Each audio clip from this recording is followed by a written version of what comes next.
As promise in the previous video, आज के इस वीडियो में बात करने वाले हैं प्रूफ ऑफ इरेशनैलिटी के बारे में। थंबनेल देखकर तो मालूम चली गया होगा कि इससे पहले कि प्रूफ ऑफ इरेशनैलिटी को समझना स्टार्ट करें, उसके पीछे का जो बैकग्राउंड है उसे समझना बहुत ज्यादा इंपॉर्टेंट है। ठीक है भैया, क्या बैकग्राउंड समझना इंपॉर्टेंट है? क्या ये एग्जाम में आता है? नहीं जी, एग्जाम में नहीं आता है, लेकिन हाँ, कॉन्सेप्चुअल अंडरस्टैंडिंग को स्ट्रॉन्ग करने के लिए बैकग्राउंड समझना बहुत ज्यादा इंपॉर्टेंट हो जाता है। ये बात उस टाइम की है जब पाइथागोरस और पाइथागोरियंस जो थे, जो भी मानते थे कि दुनिया में as promise in the previous video, आज के इस वीडियो में बात करने वाले हैं प्रूफ ऑफ इरेशनैलिटी के बारे में। थंबनेल देखकर तो मालूम चली गया होगा कि इस टॉपिक से सीबीएसई हर साल 3 मार्क्स के क्वेश्चन पूछती है। इस साल भी किसी न किसी सेट में पूछे जाने की प्रोबेबिलिटी बहुत ज्यादा है। इस वीडियो को हर वो स्टूडेंट देख सकता है जिसने इस टॉपिक को पढ़ लिया है या नहीं भी पढ़ा है, क्योंकि दोनों ही टाइप्स के स्टूडेंट्स के लिए ये वीडियो बहुत ही हेल्पफुल होने वाली है। क्योंकि आपने प्रूफ ऑफ इरेशनैलिटी के स्टेप्स के पीछे के जो छोटे छोटे लॉजिक्स थे, जिसको आपने मिस कर दिया है, उस लॉजिक को हम इस वीडियो में समझने वाले हैं, जिससे इसके स्टेप्स को रट्टा नहीं मारना पड़ेगा। ये स्टेप्स हमें बहुत ही इंटरेस्टिंग लगने लगेंगे। ठीक है, तो इससे पहले कि हम प्रूफ ऑफ इरेशनैलिटी स्टार्ट करें, हमें रैशनल नंबर क्या होता है ये समझना बहुत ज्यादा इंपॉर्टेंट है। रैशनल नंबर की बेसिकली 4 प्रॉपर्टी होती है। पहली प्रॉपर्टी कि कोई भी नंबर जिसे हम पी बाई क्यू के फॉर्म में लिख सकते हैं। दूसरी, पी और क्यू इंटीजर्स होने चाहिए। तीसरी, q is not equal to 0। और जो चौथी प्रॉपर्टी है, जो कि इस प्रूफ का बेस है, उसे हम अभी बोर्ड पे समझने वाले हैं। चलो फिर स्टार्ट करते हैं कुछ एग्जांपल्स के साथ। जो हमारा पहला एग्जांपल है वो है 9/36। दूसरा एग्जांपल है हमारा 8/4। तीसरा एग्जांपल है हमारा 7/3 एंड चौथा एग्जांपल है हमारा 5/9। क्या डिफरेंस है इन चारों एग्जांपल्स में? ये चारों ही एग्जांपल्स रैशनल नंबर के हैं। क्यों? बिकॉज ये पी बाई क्यू के फॉर्म में है। दूसरी, पी एंड क्यू इंटीजर्स है। एंड तीसरी, q is not equal to 0 है। ठीक है, तो ये चारों ही एग्जांपल्स रैशनल नंबर के एग्जांपल्स हैं। लेकिन इनमें क्या डिफरेंस है? अगर ध्यान से देखो तो हम 7/3 को बस 7/3 लिख सकते हैं, 5/9 को हम बस 5/9 लिख सकते हैं। लेकिन हम 8/4 को 2 लिख सकते हैं और 9/36 को 1/4 लिख सकते हैं। क्यों? इन्हें फर्दर डिवाइड करके। तो कोई भी रैशनल नंबर जिसे हम फर्दर डिवाइड कर सकते हैं, हमें उसे फर्दर डिवाइड करके लिखना चाहिए। हमने क्लास 8 में यही पढ़ा है कि जो भी रैशनल नंबर होते हैं, जब हम उसके एडिशन करते हैं, सब्ट्रैक्शन करते हैं, मल्टीप्लिकेशन करते हैं, चाहे डिवीजन करते हैं, तो जो हमारा फाइनल आंसर होना चाहिए वो सिंपलेस्ट फॉर्म में होना चाहिए। क्या होता है सिंपलेस्ट फॉर्म? सिंपलेस्ट फॉर्म वो रैशनल नंबर का फॉर्म होता है जिसको फर्दर चेंज नहीं किया जा सकता, जिसको फर्दर सिंप्लीफाई नहीं किया जा सकता। ये जो 2 एग्जांपल्स आपको दिख रहे हैं 7/3 और 5/9, ये सिंपलेस्ट फॉर्म में है। इन्हें फर्दर सिंप्लीफाई नहीं किया जा सकता। इन्हें सिंप्लीफाई क्यों नहीं किया जा सकता? क्योंकि ये फर्दर डिविजिबल नहीं है। वहीं पे 9/36 एंड 8/4 इन्हें फर्दर सिंप्लीफाई किया जा सकता है, ये डिविजिबल है। तो जो हमें हमेशा आंसर में रैशनल नंबर का सिंपलेस्ट फॉर्म में लिखना चाहिए, क्योंकि रैशनल नंबर का यही ओरिजिनल फॉर्म होता है। रैशनल नंबर का ओरिजिनल फॉर्म यही होता है। देखो, इस रैशनल नंबर में 9/36 और 1/4 दोनों की वैल्यू सेम है, लेकिन जो ओरिजिनल फॉर्म है, यानी कि जब भी अगर हम एडिशन सब्ट्रैक्शन कर रहे हैं, चाहे मल्टीप्लिकेशन कर रहे हैं या डिवीजन कर रहे हैं, तो हमें इसके सिंपलेस्ट फॉर्म को ही आंसर में लिखना चाहिए, क्योंकि ये फर्दर डिविजिबल नहीं हो सकता है। इसी सिंपलेस्ट फॉर्म को हम कहते हैं रैशनल नंबर का स्टैंडर्ड फॉर्म। क्या कहते हैं? रैशनल नंबर का स्टैंडर्ड फॉर्म। इसी सिंपलेस्ट फॉर्म को हम क्या कहते हैं? रैशनल नंबर का स्टैंडर्ड फॉर्म कहते हैं। बात समझ में आई? स्टैंडर्ड फॉर्म क्या होता है? कि वो रैशनल नंबर जिसे हम फर्दर सिंप्लीफाई नहीं कर सकते हैं, उस रैशनल नंबर को हम कहते हैं सिंपलेस्ट फॉर्म में होना। 9/36 इज इक्वल टू 1/4 है। बात समझ में आ रही है? 1/4 को हम क्या कहते हैं? स्टैंडर्ड फॉर्म में होने की सिंपलेस्ट फॉर्म में होना। फिर 9/36 को क्या कहेंगे? तो 9/36 को 1/4 का हम इक्विवेलेंट फ्रैक्शन और इक्विवेलेंट रैशनल नंबर कहते हैं। क्या कहते हैं? Equivalent rational number. क्यों? क्योंकि दोनों रैशनल नंबर्स इक्वल है। ठीक है, ऐसे तो हम चाहें तो कुछ भी लिख सकते हैं। फॉर एग्जाम्पल 12 4 48 है ना, तो फिर भी किसके इक्वल है? 1/4 के इक्वल है ना। तो जो 1/4 नंबर होता है हमारी सिंपलेस्ट फॉर्म होता है। तो किसी भी रैशनल नंबर को जब हमें लिखना होता है, उसका सिंपलेस्ट फॉर्म में लिखना चाहिए। ये होती है रैशनल नंबर की चौथी प्रॉपर्टी, जो बात करती है सिंपलेस्ट फॉर्म के बारे में, जिसे हम स्टैंडर्ड फॉर्म में होना कहते हैं। इस बात को एक और तरीके से कह सकते हैं हम, जैसे कि अभी तक हमने जितनी भी कंडीशंस बात करी, जितनी भी प्रॉपर्टी की बात करी है, वो पी बाई क्यू के फॉर्म में है, तो इसे भी हम पी बाई क्यू के फॉर्म में बोल सकते हैं। अगर आप ध्यान से ऑब्जर्व करो तो हम 5/9 को, 7/3 को और 1/4 को, ये 2/1 को, यहां पर 1 छुपा होता है, 2/1 को फर्दर सिंप्लीफाई क्यों नहीं कर सकते? बिकॉज ये जो P है एंड Q है, जो P बाई Q है, इसके फर्दर इस नंबर को ऐसा कोई भी कॉमन नंबर नहीं है जो इसको डिवाइड करता हो। 1 के अलावा इन दोनों का कोई भी कॉमन फैक्टर नहीं है। इसीलिए ये जो सारे नंबर्स हैं 5/9, 7/3, 8/4, सॉरी 2/1 एंड 1/4, ये सबके सब स्टैंडर्ड फॉर्म में है। ठीक है, तो अगर कोई भी रैशनल नंबर जब स्टैंडर्ड फॉर्म में होता है, यानी कि क्या, कि उसका P by Q has only 1 as a common factor, only 1 as a common factor, only 1 as a common factor, यानी कि जब कोई भी रैशनल नंबर अपने स्टैंडर्ड फॉर्म में होता है तो उसका जो P बाई Q होता है, P बाई Q मतलब क्या होता है, जो ऊपर वाला नंबर होता है P कहते हैं और जो नीचे वाला नंबर होता है उसे हम Q कहते हैं। ठीक है, आप इसे A बाई B भी कह सकते हो, आप इसे M बाई N भी कह सकते हो, आपको जो वेरिएबल इस्तेमाल करना आप कर सकते हो, कोई दिक्कत की बात नहीं है। बट हाँ, ऊपर वाले के लिए अलग वेरिएबल इस्तेमाल होना चाहिए और नीचे वाले के लिए अलग वेरिएबल इस्तेमाल होना चाहिए।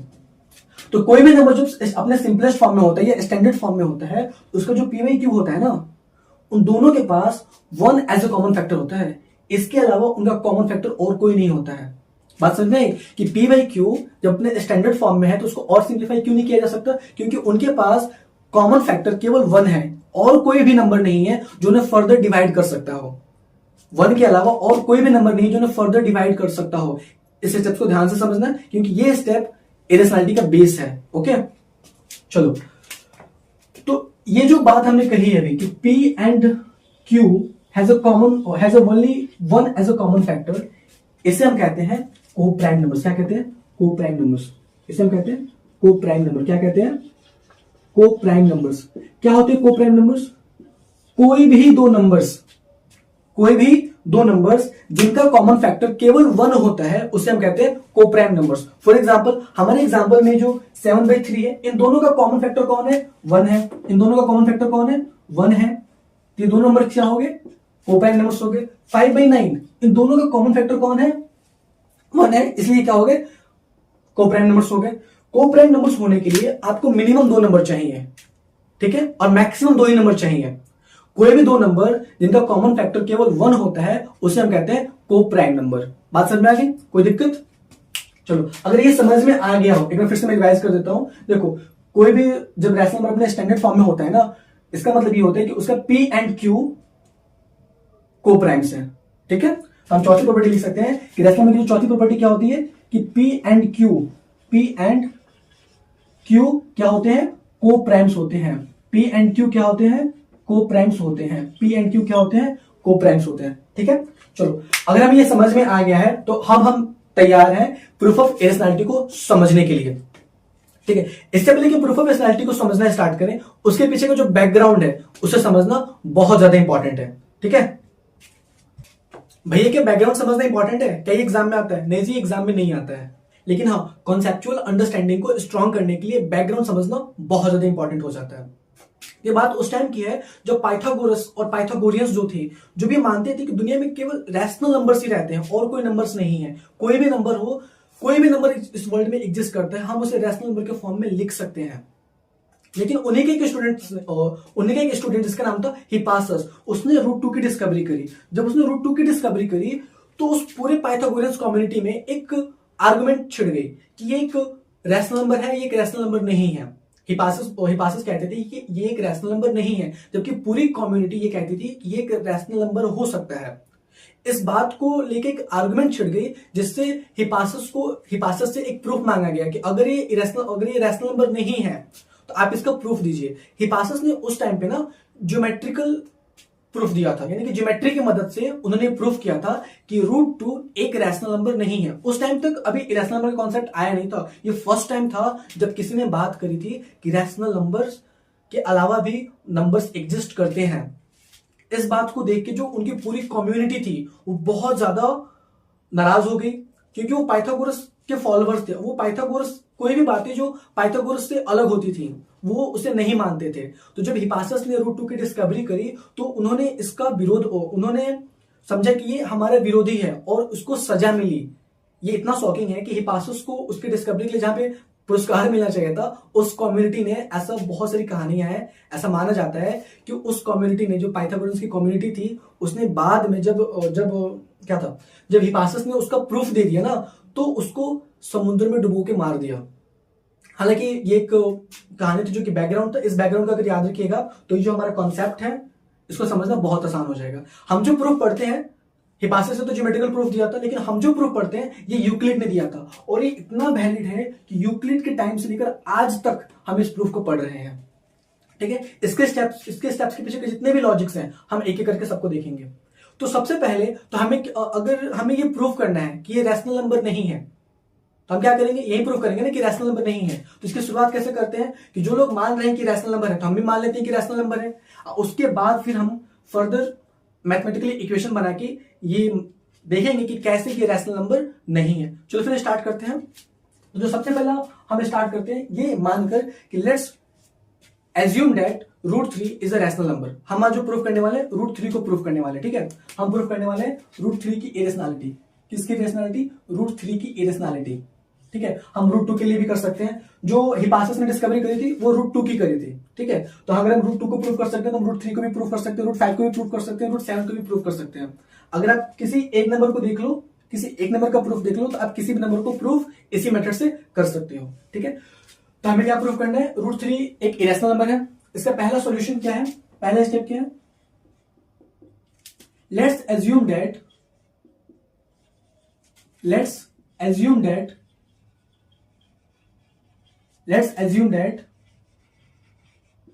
√3 is a rational number. √3 is a rational number.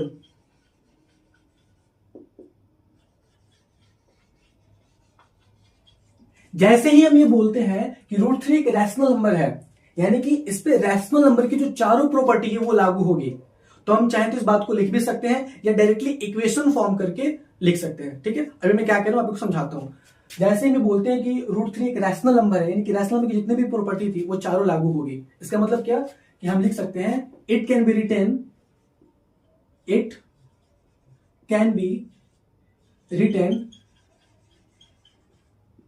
in the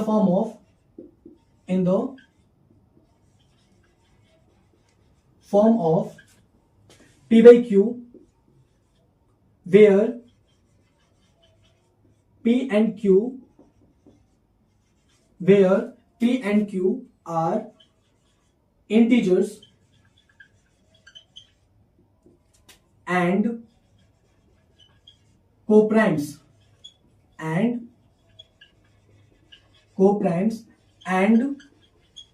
Q is not equal to 0। जैसे ही हमने कहा कि √3 एक रैशनल नंबर है, इसका मतलब क्या? इस पे जो रैशनल नंबर की जो चार प्रॉपर्टी है वो लागू होनी चाहिए। पहली प्रॉपर्टी कौन सी है? पहली प्रॉपर्टी है कि P by Q के फॉर्म में लिखा जा सकता है। दूसरी प्रॉपर्टी है कि P and Q इंटीजर्स होते हैं। तीसरी कोप्राइम्स होते हैं एंड चौथी Q is not equal to 0 होता है। ठीक है, Q is not equal to 0 क्यों होता है? ये सब जब हम रैशनल नंबर समझते हैं ना, उसी टाइम हमें समझना होता है पूरे बेसिक के साथ।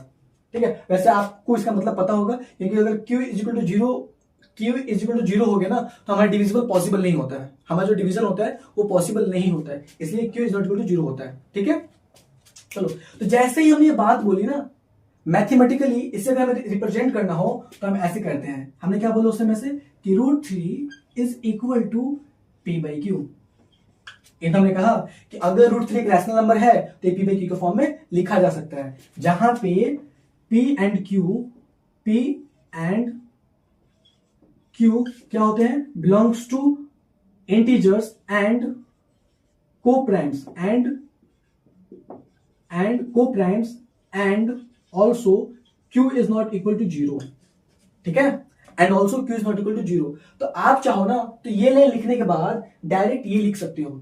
ये दोनों बात एक ही बोल रही है। मैंने तो ये, अगर आप चाहो तो पहले ये लाइन लिखो, फिर ये लिखो और फिर ये लिखो। अगर आपने ये लिखा है तो आप ये नहीं भी लिख सकते हो। ठीक है, अगर आपने ये लिखा है तो आपको इसको लिखने की जरूरत नहीं, क्योंकि दोनों लाइंस एक ही बात बोल रही हैं। ठीक है। मैंने आपको बताया कि अगर रूट 3 को हम जब रैशनल नंबर कहते हैं, यानी कि रैशनल नंबर की जो चारों प्रॉपर्टी है उस पर लागू होगी। पहली प्रॉपर्टी वो पी बाई क्यू के फॉर्म में होगा, दूसरी पी एंड क्यू इंटीजर्स होंगे एंड कोप्राइम्स होंगे and q is not equal to 0 होगा।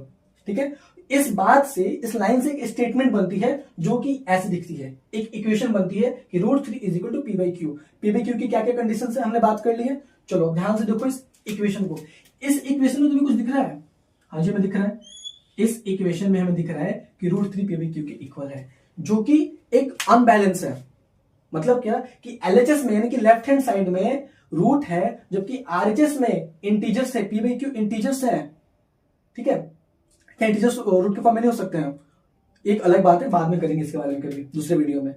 यानी कि एक साइड में एलएचएस में रूट है जबकि आरएचएस में रूट्स नहीं है। जैसे इक्वेशन क्या हो रही है हमारी? अनबैलेंस हो रही है। इसको बैलेंस करने के लिए या तो आप दोनों साइड रूट लगा दो या दोनों साइड से रूट हटा दो। तो रूट लगाने से क्या होगा ना कि हमें जो कैलकुलेशन होगी वो बहुत ज्यादा कॉम्प्लेक्स हो जाएगी और हमें अपनी कैलकुलेशन सिंपल रखनी है। इसलिए हम क्या करते हैं, रूट हटाने का ऑप्शन चूज करते हैं। तो रूट हटाया कैसे जाता है? तो अगर हम कोई भी नंबर है जिसके ऊपर रूट है, अगर उसको स्क्वायर कर देते हैं तो रूट हट जाता है। ठीक है, तो इस इक्वेशन को बैलेंस करने के लिए हम रूट हटा रहे हैं। ओके, चलो फिर हटाते हैं। तो लिखेंगे squaring on both side, squaring on both side, squaring on both sides root 3 का square is equal to p by q का द होल स्क्वायर। जैसे ही हम स्क्वायर करते हैं हमारा क्या होता है, रूट गायब हो जाता है। तो ये हो गया 3 is equal to P square divided by q square. यहाँ पे जो p by the whole square था, मतलब कि पी का भी स्क्वायर था और क्यू का भी स्क्वायर था, इसलिए जब हमने ब्रैकेट खत्म किया तो पी का स्क्वायर हो गया और क्यू का स्क्वायर हो गया। ठीक है, आपको ये स्टेप समझ में आया कि हमें स्क्वायरिंग क्यों करनी है? क्योंकि जो इक्वेशन है हमारा उसके एक साइड रूट है और एक साइड रूट नहीं है, जो कि अनबैलेंस था। उसको बैलेंस करने के लिए हमने रूट 3 को हटाने के लिए स्क्वायर किया। ठीक है, 3 is equal to P square equal to q square. अब एक नॉर्मल इक्वेशन है और इक्वेशन को सॉल्व करना हमारा क्या होता है, सो यहां पे लिख देंगे सो, या आप एरो का निशान लगा सकते हो इक्वेशन को सॉल्व करते टाइम पे।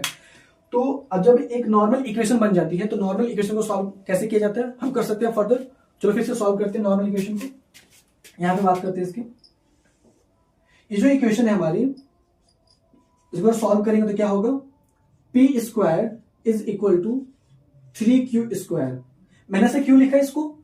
देखो इक्वेशन में आपने बहुत सारे इक्वेशन सॉल्व किए होंगे अभी तक। तो इक्वेशन में क्या होता है ना कि जो आंसर हमें हमेशा एलएचएस में एक वेरिएबल रखना होता है और जितनी बाकी सारी चीजें हैं उसको आरएचएस में भेज देना होता है, तभी तो हमारा इक्वेशन सॉल्व होगा।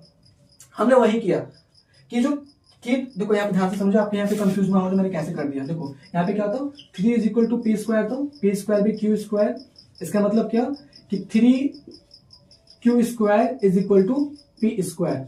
ठीक है, 3q square equal to P square. ये जो क्यू स्क्वायर था वो यहाँ पे आया तो मल्टीप्लाई में हो गया is equal to P square. अगर हम बस डायरेक्ट टर्म इंटरचेंज कर देते हैं तो हमें माइनस प्लस या डिवीजन या मल्टीप्लाई का साइन लगाना नहीं पड़ता है। इसलिए हमने क्या कर दिया, दोनों साइड को चेंज कर दिया, एक्सचेंज कर दिया। हमने लिख दिया P square is equal to 3q square लिख दिया। ठीक है, वही काम मैंने यहाँ पे किया है एक स्टेप में, और हमारे यहाँ पे इक्वेशन सॉल्व हो जाता है।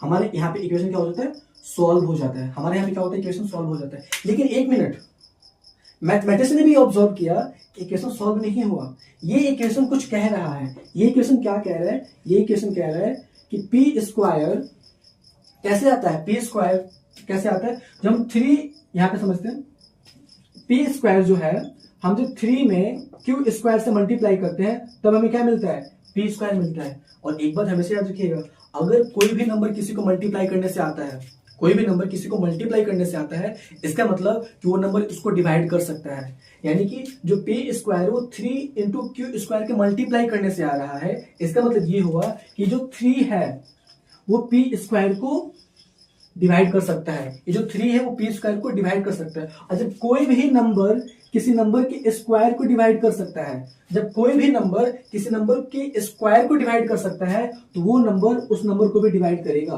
वो नंबर उस नंबर को भी डिवाइड करेगा। कैसे, देखो समझते हैं ध्यान से। यहाँ पे अगर मान लो कि हमारा जो 4 है वो 4 का स्क्वायर यानी कि 16, 4 का स्क्वायर यानी कि 16। अगर 4 16 को डिवाइड कर रहा है तो 4 क्या करेगा, 4 को भी डिवाइड करेगा, ऑफ कोर्स करेगा जी।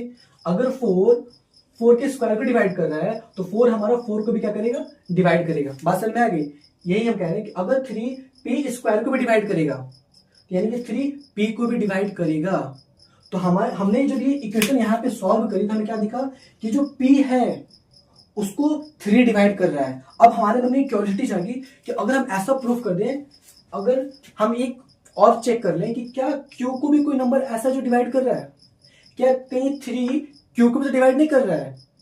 अगर हम ये चेक करते हैं और हमें ये मिलता है कि जो q है वो 3 से डिवाइड हो रहा है, इसका मतलब क्या कि हमने जो माना था वो गलत था। ठीक है, इसलिए हम कैसे भी करके अब q को इस साइड लेके आना चाहते हैं, q को इस साइड लेके आना चाहते हैं, लेकिन q इस साइड कैसे आएगा?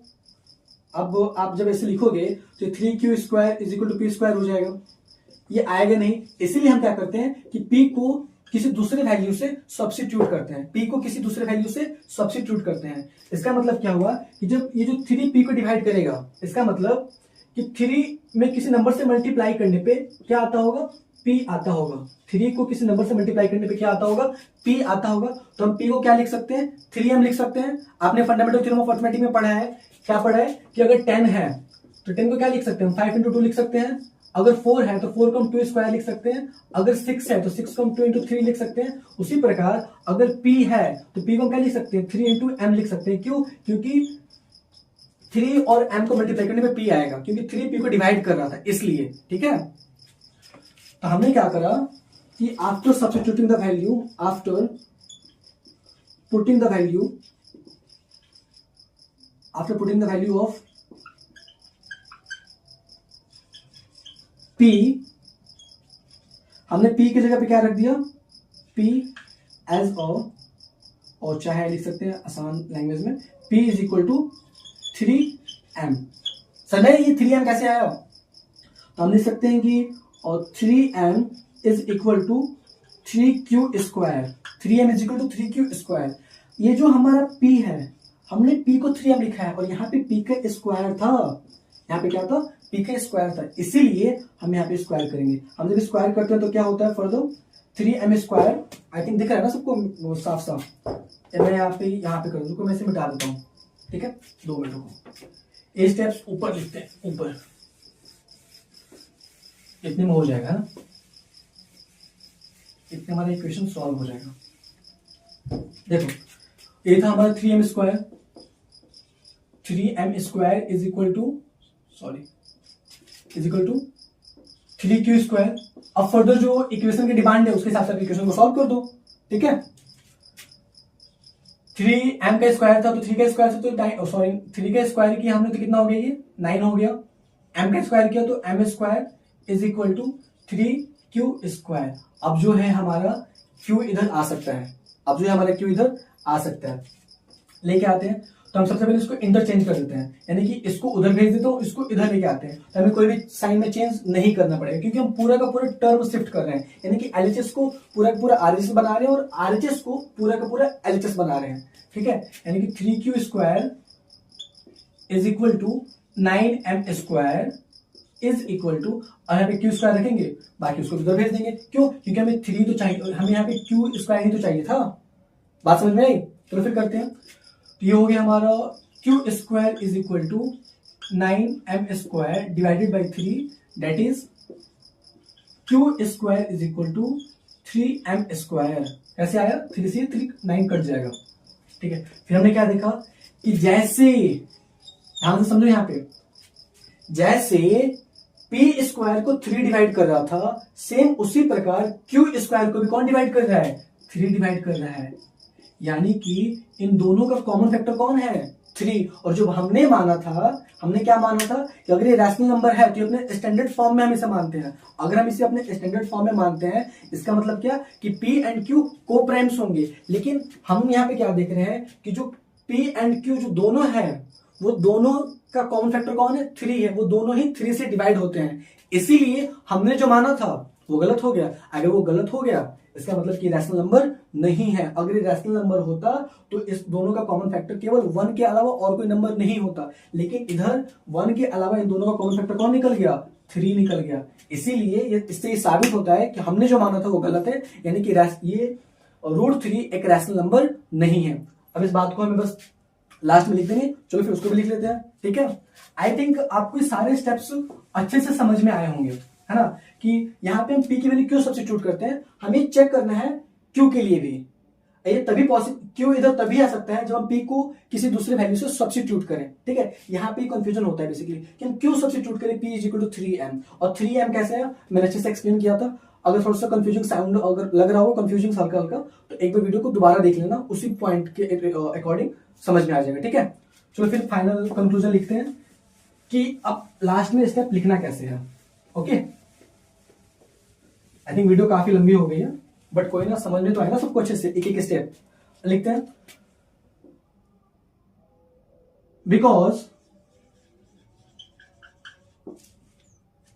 P and Q, because P and Q has 3 as a common factor, because P and Q has 3 as a common factor। जो बात हमने ऑब्जर्व कर वही लिख रहे हैं ना, ये लाइन कहां से लिख रहे हैं, हमने जो ऑब्जर्व करा कि P and Q has 3 as a common factor that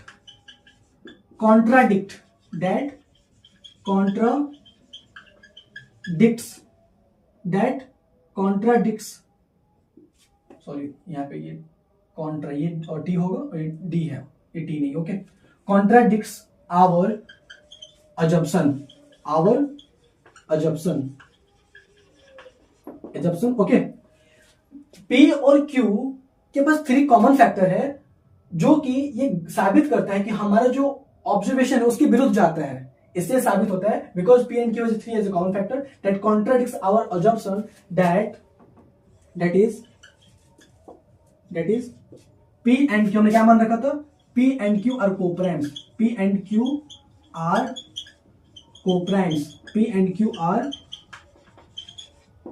co-primes, okay।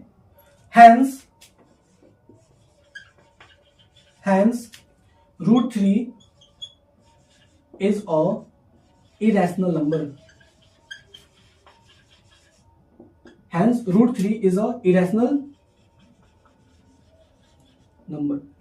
ठीक है। ये फर्दर स्टेप्स कैसे आए, हमने लास्ट में ऐसे क्यों लिखा, इस सारी बातों को मैंने डिटेल में समझाया है। मैंने पूरी कोशिश करी कि आपको एक एक चीज बेसिक समझ में आए। अगर फिर भी कोई डाउट रह जाता है तो प्लीज कमेंट बिलो, कोई भी डाउट अगर है आपको तो आप कमेंट करो। और नेक्स्ट वीडियो में आप किस टॉपिक पे बात करना चाहते हो, किस टॉपिक को डिटेल में समझना चाहते हो, जो कि एग्जाम के पॉइंट ऑफ व्यू से स्कोरिंग भी है और कंफ्यूजिंग भी है, उसको एकदम सिंपलेस्ट वे में मैं फिर से समझाने का कोशिश करूंगा। मिलते हैं नेक्स्ट वीडियो में, जिसमें बात करेंगे किसी और टॉपिक के बारे में।